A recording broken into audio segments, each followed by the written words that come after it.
Hey everybody, I have a new listing in Plympton that you are all going to love. This is the most amazing first period house and it's over 355 years old. Super rare, hasn't been listed in 31 years, and this couple has meticulously maintained and restored every feature in this house, and we're going to walk you through it. But first, I just want to go over the listing. It is a 3-bedroom, 2-bath, full kitchen, antique colonial, 2,500 square feet, 2 acres for $800,000. Again, it's first period, rare, hasn't been listed in over 30 years, and they have taken the last 30 years and lovingly restored this house. I can't wait to show you. So I brought Mike here with me today because this house has some amazing history, right, Michael? It certainly does. Yeah. I mean, I couldn't be more excited to be part of the journey of this home. Now, we are standing in the oldest home in Plympton, and this home goes back to 1669, and it is the best example I have seen of an English-style post and beam home. This is a salt box, which is very rare. You don't see them a lot. But when you start looking at the framing members and you look at the overall condition of this house, this is like walking back in time to a pilgrim home. I mean, this was originally built by Stephen Bryant, who is a pilgrim. And then it was enlarged in 1703 by Caleb Loring, the first doctor in town here. We have a roadway that goes up front that was a Native American footpath, which is one of the oldest roads in the country. I mean, this does not get more real. If you want to know what it was like to live like a pilgrim, this is it. Yeah, I was honored to list several houses on this street and happen to know a little bit about the road too. It is in a historic district, Harib's Corner, and the Haribs owned the tavern, which was about 3 houses down from here, and they were also a Pony Express stop. So you imagine like what was going on in the 1600s on this road. And there was a watering station actually 2 houses down. That's where everyone stopped to water their horses, and then they would stop to water themselves in the tavern. But this was actually, the doctor's home. Later on, it converted into a tea room at one point. Even. That's right. That was actually in the early 1900s. Right. Now, there's been roughly 10 families that have been in ownership of this home in 355 years, Crazy. Which is just incredible. Yeah. And I believe the original parcel was almost 100 acres, but there was farming, there was corn, there was a vinegar mill, there was a cider mill. This was a very industrious area, and right. This house has seen it all, and it's still intact, and was lovingly cared for by its owners, who've decided to put it up for sale. Right, and it's been featured in many different primitive and colonial magazines. It's been in a book, and it's worth being featured everywhere. So we want to highlight for you all of the amazing features of this house and what this couple has done to restore this house. It is just phenomenal. So this room is used right now as a bedroom. There's an amazing old English bed in here. When you see the furnishings in here, they may be included with the house as well, so that's pretty exciting. But let's go into the next room, which is the parlor.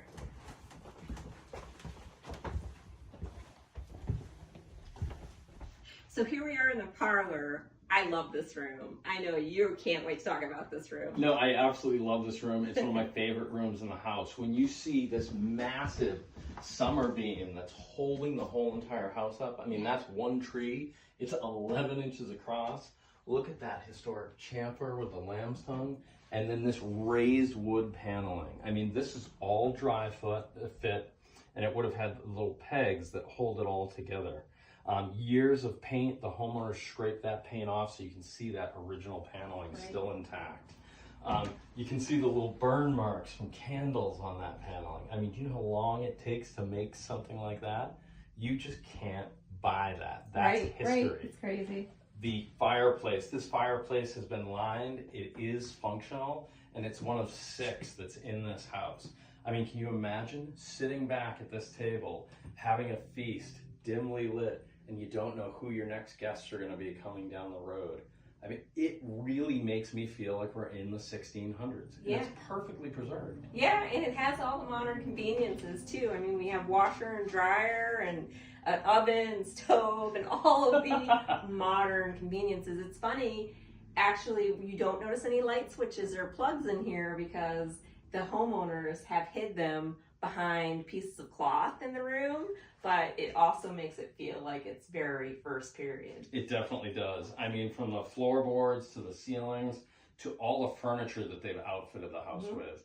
It's amazing to think about, but today we would think, oh, let's go on Amazon, let's go shopping, let's buy this.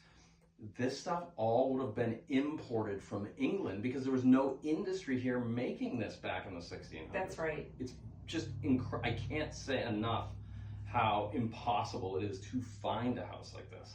And they actually have taken the time to import quite a few things from England, and some of these pieces are included with the house, such as the cupboard that you see in the parlor here.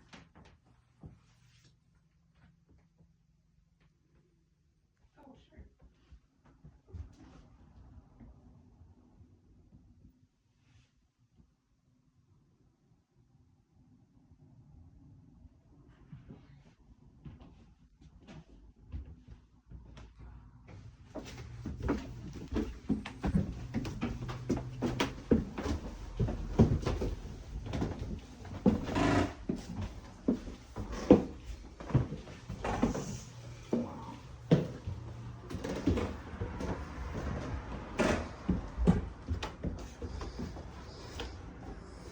This is just absolutely fascinating. It's amazing, and I mean, everything in here is to period. The floors are all original, and where they weren't, they found reclaimed wood and patched in pieces. The windows are all either first period or they're new but made to look first period. So really good restoration here. Amazing work. I mean, the hinges alone, the shutters, look at even the tin light.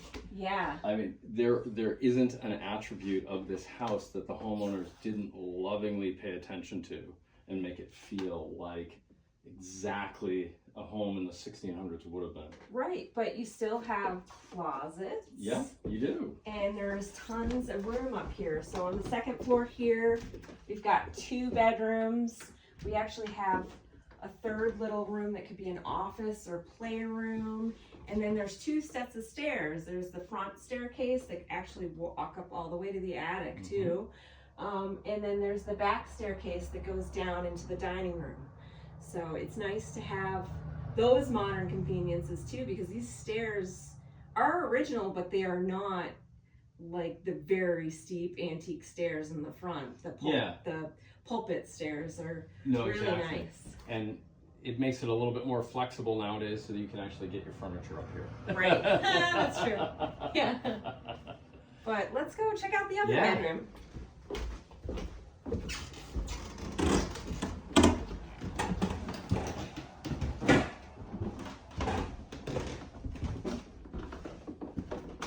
Another fireplace. Look at all the space you have up here, though. That's kind of the amazing thing. And a lot of times you think about an early home and you're thinking very low ceilings and the rooms are real small. This house has tons of space. Right, and you still have another full bathroom up here, which is great. Again, not something you see in antique homes, but they've taken the time to make that fit to the rest of the house, but it's a modern convenience instead of going to the outhouse. And there is tons of room back here for extra closets, storage space as well, which is just super rare in an old antique house. So I just love it. I might move in. I might too. Let's go this way, maybe. Bathroom. Who says you can't have indoor plumbing in the 1600s? I mean, obviously they do here. We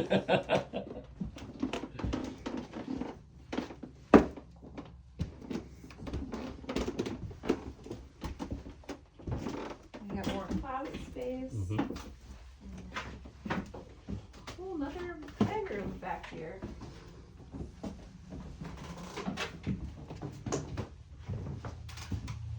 I love this. I do too. It's such a cute little space. I can imagine my office being in here. Yeah. But it's also a great playroom.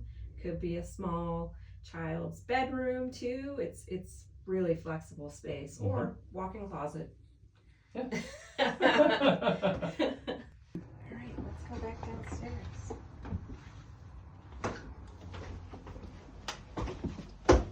Watch your step.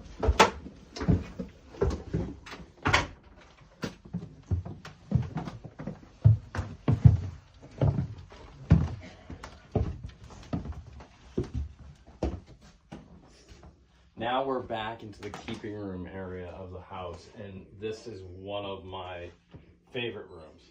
I mean, from the leaded glass windows that are reproductions of what you would have seen and had in your house in this time period if you're in England, Right. down to the fireplace, the floorboards, and the new addition of the house, 1703.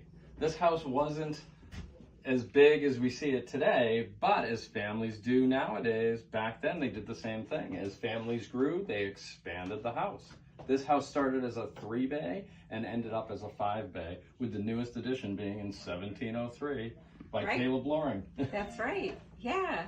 And the town hadn't even formed yet. It was Yep. still Plymouth. It wasn't even Plympton in 1700. That's right. But this is where you'll find the kitchen if we want to go this way. Sure, let's take a walk. Yeah.